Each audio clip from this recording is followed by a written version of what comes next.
Bien, sexto video, ya llegamos a Fourier, lo vamos a hacer en dos partes. Una cosa importante acá es que vamos a pasar, hasta ahora estuvimos hablando de transformaciones continuas, rotaciones, pero ahora vamos a ir a mencionar explícitamente que nuestras señales son arrays, ¿sí? Que tienen una cantidad determinada de samples. Por ejemplo, en este caso tienen n samples, n grandes samples, y en la notación que es usual en Python arranca del sample número 0 y llega hasta el sample número n-1. Entonces vamos a suponer que esta señal es periódica y que esto es un periodo completo. Entonces vamos a tratar de escribir esta señal, o sea, mostrar ese argumento que dimos para Fourier, que esta señal se puede representar como la suma de oscilaciones elementales. Entonces vamos a calcular todas oscilaciones que entren un número entero de veces en esta cantidad de n samples. Y pensemos primero en cuál es la oscilación de menor frecuencia que puede entrar en estos n samples. Obviamente es una oscilación que haga un ciclo completo. Un ciclo completo es un giro completo y un giro completo es un cambio de fase de 2pi, como ya vimos. Entonces, podemos pensar que cuando estos samples van avanzando, el índice del sample es de 0 hasta n-1, y cuando llega a n, vuelve a 0. Es decir que cuando n es igual a n, tenemos que tener un cambio de fase igual a 2pi. Entonces, la fase se puede escribir de la siguiente manera, y creo que se puede entender de forma sencilla que esto lo cumple. La fase escrita como array la podemos escribir como 2pi por n chica, donde n chica es el índice del sample, dividido n grande. Entonces, fíjense, cuando n chica es 0, ¿sí? La fase me da 0. Y cuando n chica es n grande, o sea, hizo toda la vuelta, me da 2pi. Bueno, esto sería la fase de cómo va cambiando la fase en el tiempo. Recuerden, acá estamos trabajando con fases lineales en el tiempo. Acá el tiempo es ir avanzando a lo largo de los samples. Esto sería la oscilación elemental correspondiente a la frecuencia más baja o frecuencia fundamental, y vamos a llamarla la frecuencia, la oscilación elemental 1. ¿Sí? Y eso también se puede escribir como un array. Obviamente estas oscilaciones elementales son e a la i por una fase. Antes acá, cuando escribíamos algo continuo, escribíamos omega por t. ¿Sí? Recuerden la afirmación acá.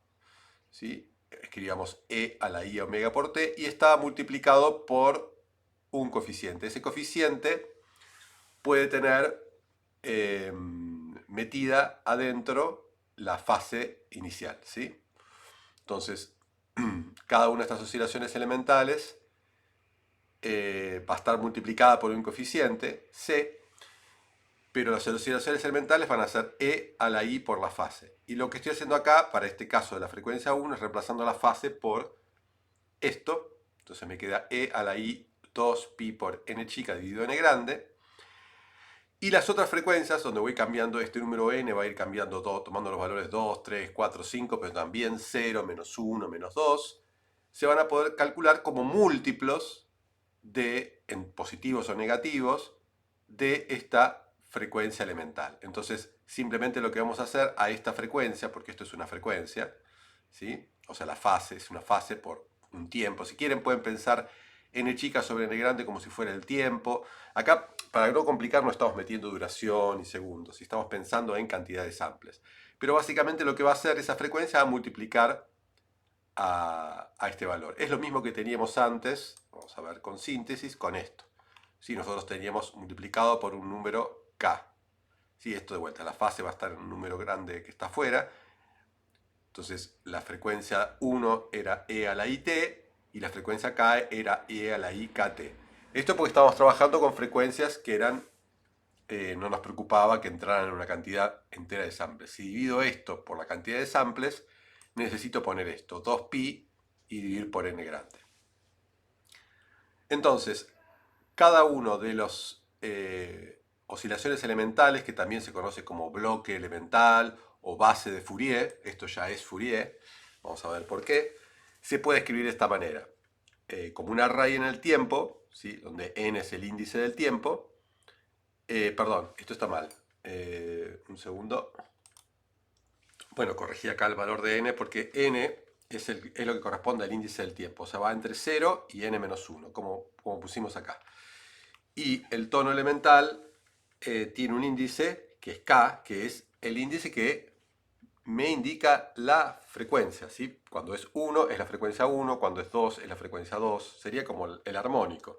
Pero también vamos a poner k igual a 0, que se imagina que cuando k es igual a 0 todo esto es 0, o sea que es una constante. Y esa frecuencia 0 es la que corresponde al offset o a la componente DC, ¿sí? A algo que es algo que le suma a toda la señal. Y las oscilaciones negativas simplemente eso van a ser agujas que giran en el sentido contrario, ¿sí? Miremoslo acá rápidamente, ¿sí? Es algo como esto. Acá tienen los tonos elementales, cada uno evolucionando desde el menos 6 hasta el 6. Bueno, quedaron ordenados, los negativos quedaron acá abajo. Pero fíjense que lo que está sucediendo acá es que el tono elemental, esto que está acá es exactamente la representación de esto. Lo único que tienen que imaginarse es que esto va por pasos discretos, ¿no? Eso sería como unos samples muy finos, ¿no? De hecho lo está haciendo, porque está saltando en valores discretos. Entonces, cuando esto hace una oscilación, esto hace 2, esto hace 3, esto hace 4, esto hace 6 oscilaciones luego de los n samples. Y este no se modifica, o sea, vale siempre, ¿cuál es el valor, la posición esta en el plano complejo? Vale siempre 1, ¿sí? Porque acuérdense, en el plano complejo esto corresponde a 1. En cambio esto ahora pasa por i, ahora se hace un número complejo, ahora va a pasar por el menos 1 cuando pase por acá. Y lo mismo cada uno de estos, pero cada uno con su frecuencia. Esto que está escrito acá son estos bloques elementales de Fourier, ¿sí? Y se escriben de esta manera. El índice K es esto que está acá. K igual a menos 6, K es igual a menos 5, o sea, me dice la frecuencia. Entonces, esto es importante porque estamos usando el índice n para el tiempo y el índice K para la frecuencia. Lo importante es que esto DFT es la sigla de la transformada de Fourier discreta. Los K se pueden calcular como bins o como índices de frecuencia, ¿sí? Como K, lo que sucede es que esto se va a repetir, ¿sí? Cuando K llegue a n, va a ser lo mismo que K igual a 0. Cuando K llegue a n sobre 2, que sería la frecuencia de Nyquist, va a ser lo mismo que menos n sobre 2. Entonces los valores de las frecuencias se repiten con módulo n. Si tenemos un K que es mucho más grande que n, vamos a tener el aliasing, ¿sí? Y va a ser lo mismo que una frecuencia que está dentro del rango, ¿sí? O sea que hay muchas cosas de las cuales ya están familiarizados que se corresponden con esto, ¿sí? Entonces, la idea conceptual de Fourier es que vamos a agarrar una señal arbitraria y la vamos a comparar con estas oscilaciones. Vamos a ver esto, qué significa comparar. Entonces, acá tienen las oscilaciones elementales, ¿sí? Y vamos a ver un concepto importante que geométricamente creo que se entiende bien, pero hay que verlos en la representación matemática, que es la idea de dos, mejor dicho. La idea de lo que es el promedio y la idea de lo que es el producto escalar. El promedio es el promedio ordinario que ustedes conocen, es agarrar una señal, que en este caso es una cantidad de samples, desde 0 hasta n-1, sumo todos los valores y los divido por la cantidad de samples, ¿sí? ¿Qué significa si yo quiero promediar a lo largo de los n samples estas oscilaciones? ¿Sí? Esto toma este array, toma diferentes valores a lo largo del índice n, perdón, este array, y quiero promediarlo. Es un promedio en el tiempo, ¿sí? Cuando quiero promediar, ¿qué resulta? Todas estas asociaciones elementales, el promedio da 0, salvo cuando k es igual a 0. A ver si se entiende esto. Miren acá. Cada uno de estos números, ¿sí? Es un número complejo, pero pueden pensarlo como una dirección. Si ustedes, en lo que dura un ciclo, suman todos esos números, el resultado es 0. Porque tienen tantos que apuntan para este lado, por cada uno que apunte hacia un lado, ahí es una oscilación completa. Por cada uno que apunta hacia este lado, el 1, voy a tener que sumarle un menos 1. por cada uno que apunte en la dirección y, voy a tener uno que apunte en la dirección menos y la suma me va a dar 0. Es decir, siempre voy a tener un valor que, si espero el ciclo completo, ya sea que uno da una vuelta o que dan 6 vueltas, la suma, el promedio de todas estas direcciones es 0. Y yo creo que se entienda bien el concepto geométrico. El promedio de todas estas, si hay algo que está oscilando y yo lo promedio en el tiempo, es 0. Es tantas veces positivo como negativo, está tantas veces a la izquierda como a la derecha, etc. Pero el único que no se mueve, el de k igual a 0, obviamente si lo promedio me va a dar 1. Es el único promedio que me da diferente de 0. Parece medio sonso, es decir, ¿para qué quiero promediar cosas si me dan todas 0? Pero es importante porque eso me va a servir para limpiar, para eliminar todo lo que no es una frecuencia, que es la que yo quiero buscar. Entonces, si yo promedio los tonos elementales, el único promedio que no es 0 es justamente el de la frecuencia 0. Cuando k es igual a 0, el promedio me da 1. Geométricamente, si pensamos esto como puntos que se reparten a lo largo de todo el círculo, si yo promedio todos esos se cancelan todos. Bien, entonces esto nos va a servir, y acá volvemos a la idea del conjugado, para poder congelar una frecuencia. ¿Qué significa congelar? Veamos primero el gráfico y veamos cómo se escribe. Vamos a hacer el promedio de la multiplicación de dos frecuencias elementales, ¿sí? Pero vamos a agarrar y vamos a conjugar una de ellas. ¿Qué significa conjugar? Conjugar significa que va a girar en la otra dirección. Recuerden que el conjugado es simplemente invertir la fase. Por ejemplo, ahí está, miremoslo acá. Este de arriba es el conjugado de este es el conjugado de este es el conjugado de este es el conjugado de este, este es el conjugado de este, y el 0 es su propio conjugado. Recuerden que lo único que hacíamos era reflejar en el plano horizontal. Bueno, ¿qué se imaginan que va a pasar si yo en cada momento, en cada sample, multiplico lo de arriba con lo de abajo? Y lo que va a pasar, a ver, paremos un segundo, es que acá, por ejemplo, vamos a estar multiplicando i por menos i, ¿sí? Eso me va a dar 1, ¿sí? Porque i por i me da menos 1, pero i por menos i me da menos 1. Y si yo multiplico cada uno por su conjugado, y esto lo vimos en la primera de las... Si multiplico cada uno por su conjugado, el resultado es real. El resultado es real y acá está. Si multiplico por su conjugado, siempre el resultado es real. Y lo que vale es el módulo al cuadrado. Pero acá tenemos todas cosas de módulo 1. ¿Sí? Entonces tenemos todas cosas de módulo 1. Conclusión, si agarramos y multiplicamos un complejo por su conjugado y los dos tienen módulo 1, el resultado es 1. ¿Sí? Sea el ángulo que sea, el resultado siempre va a ser 1. ¿Ok? Aun cuando el ángulo apunta para el otro lado, el resultado siempre es 1. Entonces, imagínense que ahora esto evoluciona en el tiempo, ¿sí? Como estábamos viendo antes. Si esto evoluciona en el tiempo, lo interesante es que si yo multiplico esta oscilación por esta oscilación para todo tiempo, el resultado siempre es 1.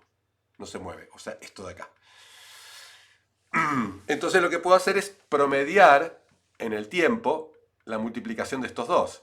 Y obviamente que si voy a multiplicar la frecuencia 5 por la frecuencia menos 5, el resultado va a ser algo que no se mueve y el promedio va a ser diferente de 0. Lo que no está tan claro, y quiero que lo vean acá, es que si yo agarro y multiplico el 5, la frecuencia 5 por la frecuencia menos 3, eso va a oscilar, ¿sí? Porque no se van a cancelar exactamente. A veces van a apuntar a la misma dirección, otras veces no. Entonces, como no se cancelan, el resultado de estas dos cosas va a girar y cuando lo promedie va a ser 0. Y ahí está toda la clave de Fourier. Entonces, veámoslo acá. Acá lo que tenemos es, estamos eligiendo la frecuencia elemental 1 y la frecuencia elemental 3 conjugada. Fíjense que esto gira una vez en cada ciclo y esto gira 3 en la dirección opuesta. Y lo que estoy mostrando acá es el producto de los conjugados, ¿sí? Que si ustedes piensan en términos de fase, como los exponentes se suman, y esto sería como una frecuencia menos 3, esto es lo mismo que el E menos 2. ¿Sí? Se puede ver eso, no importa el detalle, pero lo importante es que Si yo tengo dos frecuencias que son distintas y las multiplico, el resultado también oscila. Pero si pongo dos frecuencias que son la misma, E3 por E-3, los exponentes se suman y el resultado es la frecuencia 0, que no oscila. Entonces, lo que vamos a hacer ahora, y lo vamos a hacer más en detalle después para llegar a Fourier, es vamos a agarrar algo que oscila y lo vamos a multiplicar por el conjugado de una frecuencia que yo quiero extraer.